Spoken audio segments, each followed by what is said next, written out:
పితా పుత్ర పవిత్రాత్మ నామమున ఆమెన్. ప్రియమైన సహోదరి సహోదరులారా, మే మాసాన్ని మన తల్లి శ్రీసభ అమ్మ మరియమాతకు అంకితము చేసినది. కావున ఈ మే మాసమునందు మరియమాతపై భక్తిని పెంపొందింప చేయుటకు శ్రీసభ ముద్రించిన మరియమాత పూజిత మాసము మే మాసము అను పుస్తకములోని అనుదిన ధ్యానాంశములను ఈ వీడియో రూపములో మీ ముందు ఉంచుచున్నాను. దీనిని భక్తి శ్రద్ధలతో ఆలకించి అమ్మ మరియ దీవెనలు పొందగలరని మా ఆకాంక్ష. ఇట్లు కన్నా ప్రేమ స్వరూప. ఈ నా చిరు ప్రయత్న ఫలితాన్ని అమ్మ మరియమ్మ గారికి మరియు మా తల్లిదండ్రులు శ్రీమతి ఫిలోమీనా, శ్రీ జోజయ్య గార్లకు అంకితము చేస్తున్నాను. నా సహోదరుడైన కన్నా ఫ్రాన్సిస్ ప్రవీణ్ కుమార్కు నా హృదయపూర్వక ధన్యవాదములు. పితాపుత్ర పవిత్రాత్మ నామమున ఆమెన్. మరియమాత పూజిత మాసము మే మాసము 15వ రోజు. లోకరక్షకుడగు క్రీస్తు ప్రభుని జన్మ వృత్తాంతము. మొదటిది, క్రీస్తు ప్రభుని జన్మ విశేషము.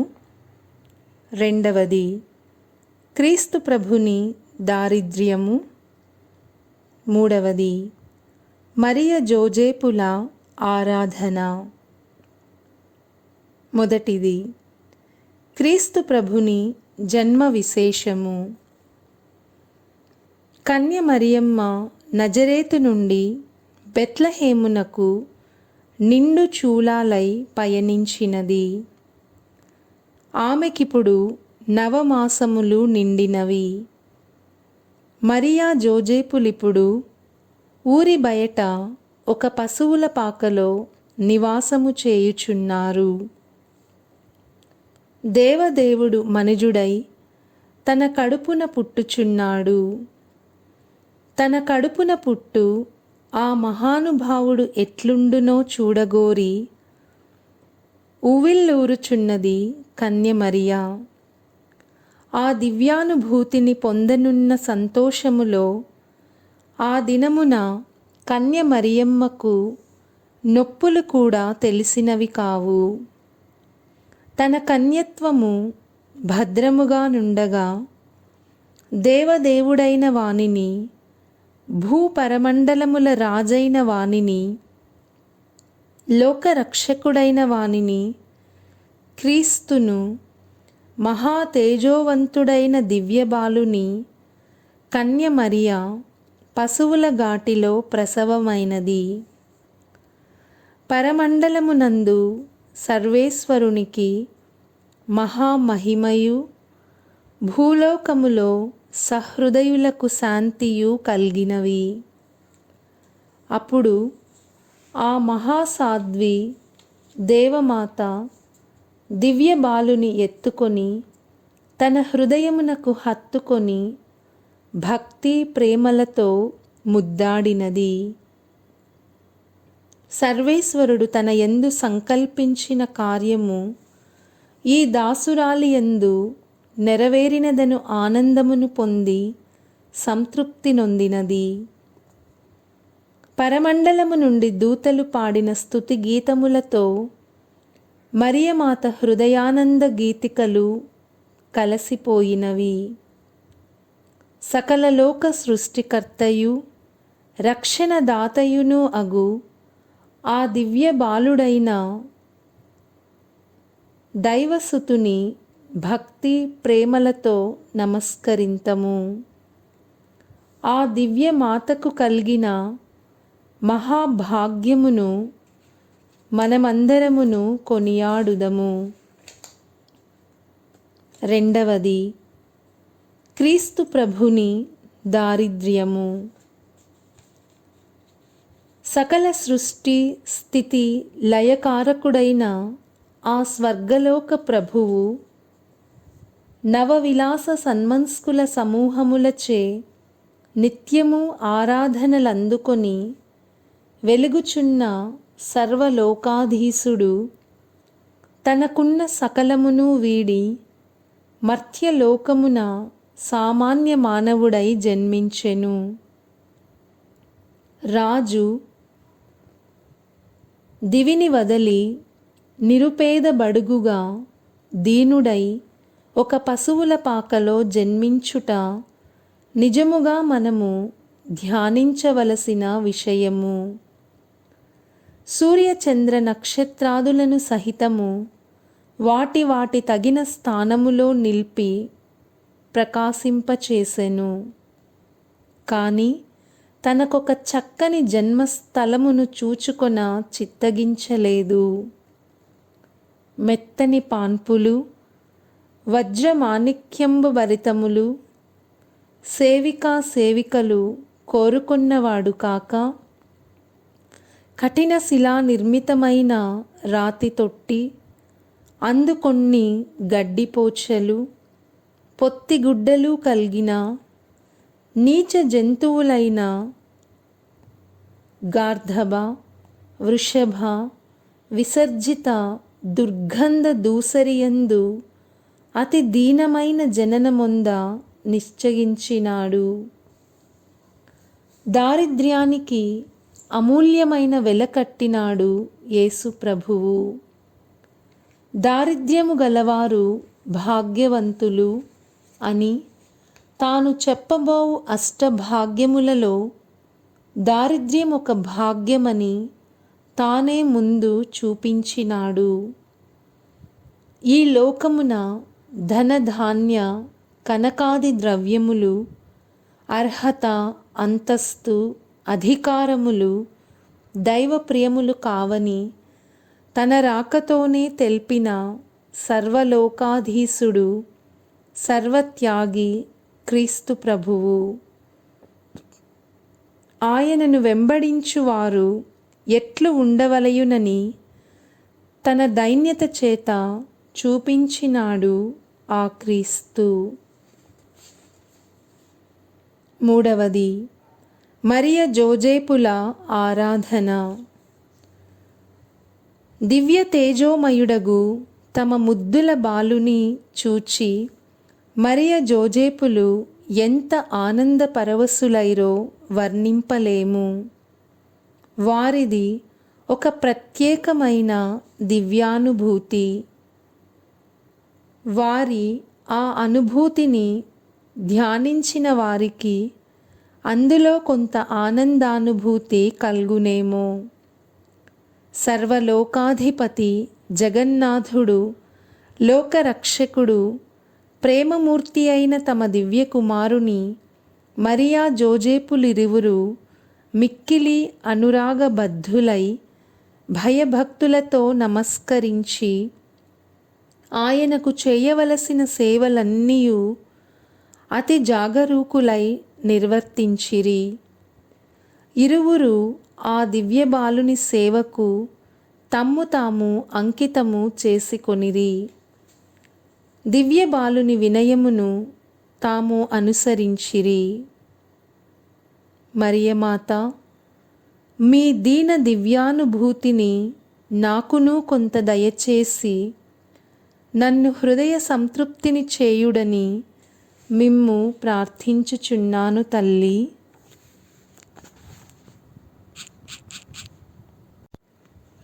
అద్భుతము.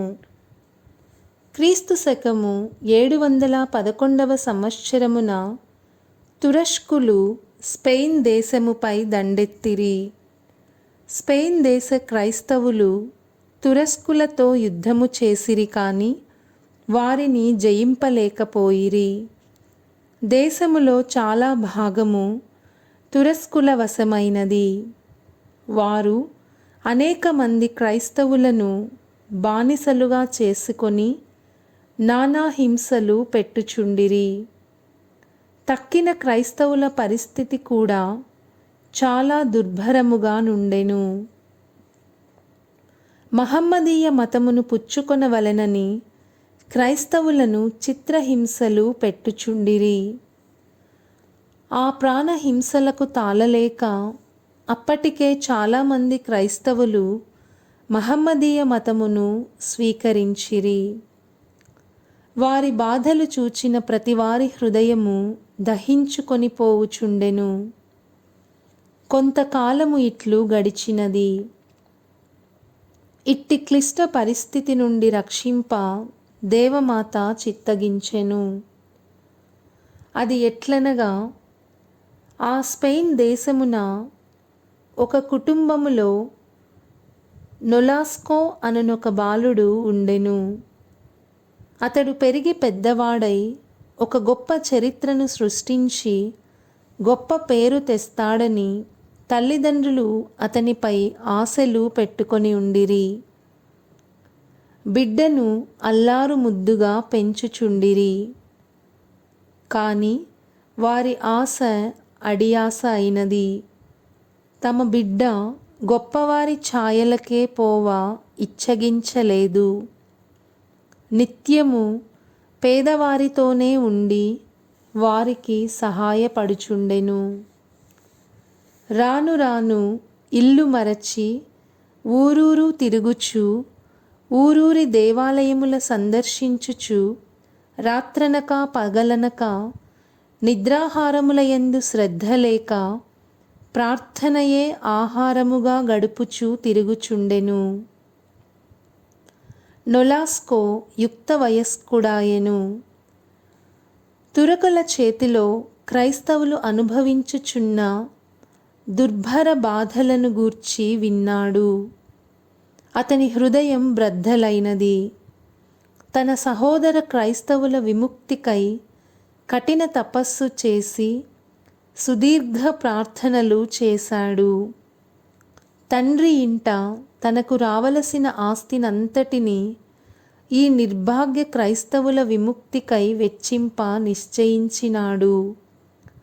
తన నిశ్చయమును దేవునికి అప్పగింప ఒకనాడు ప్రార్థించుచుండగా అతని సహోదర ప్రేమ దీక్షా నిరతికి సంతసించి దేవమాత అతనికి ప్రత్యక్షమై, కుమారా, తురస్కుల బారి నుండి దీన క్రైస్తవుల రక్షించుటకు నా పేరున ఒక సంఘమును స్థాపించుము. అది దేవునికి ప్రియమగును. నీ అభిష్టము నెరవేరును అని చెప్పెను.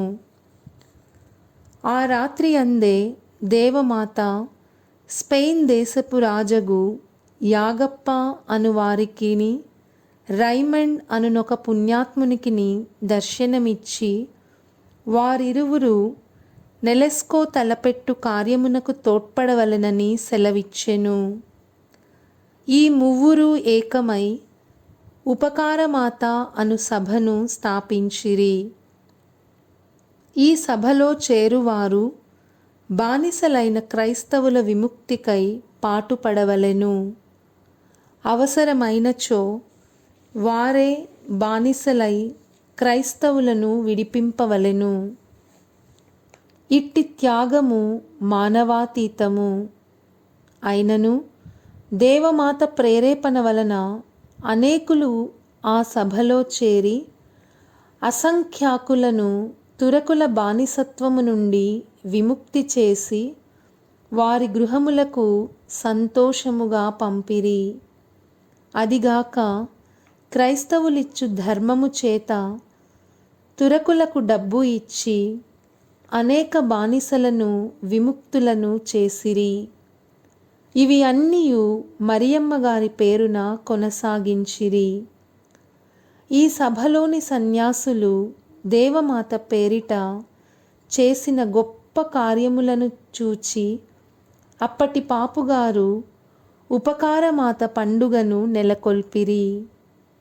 ఆ ఉపకారమాత పండుగ నేటికిని సెప్టెంబరు 24వ తేదీన ప్రపంచమంతటా కొనియాడుదురు. క్రైస్తవ సోదరులారా, మనము హింసలలో ఉపకారమాత అగు మరియమ్మ గారిని ప్రార్థింతుము. ముఖ్యముగా పాపముచే పిశాచికి మనము దాసులము కాకుండా మన కొరకును ఇతరుల కొరకును ఆ మాతను వేడుకొందము.